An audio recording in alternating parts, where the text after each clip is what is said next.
Presiden Rusia Vladimir Putin dilaporkan memonitor langsung latihan pasukan nuklir strategis negara itu, Rabu 26 Oktober.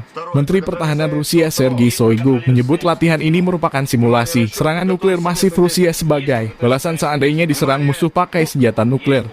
Latihan ini melibatkan berbagai peluncuran rudal balistik dan rudal jelajah. Latihan digelar ketika tensi Rusia dan Barat memanas sehubungan eskalasi situasi perang di Ukraina. Melansir AP, Kremlin merilis pernyataan bahwa semua sesi latihan berlangsung lancar. Semua rudal yang diuji coba berhasil mengenai target-target yang ditetapkan. Di lain pihak, Putin juga menekankan kembali klaim Rusia bahwa Ukraina menyiapkan bom berisi limbah radioaktif untuk memprovokasi Rusia.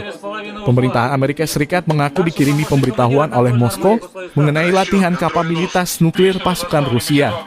Latihan rutin kali ini digelar di tengah memanasnya situasi perang di Ukraina dan memburuknya hubungan Amerika dan Rusia.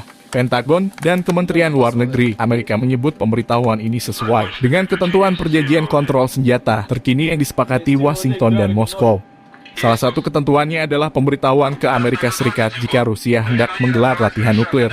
Pihak Amerika Serikat diberitahu, dan sebagaimana sudah kami garis bawahi sebelumnya, ini adalah latihan tahunan rutin oleh Rusia, kata juru bicara Pentagon, Jenderal Pat Ryder dikutip Associated Press.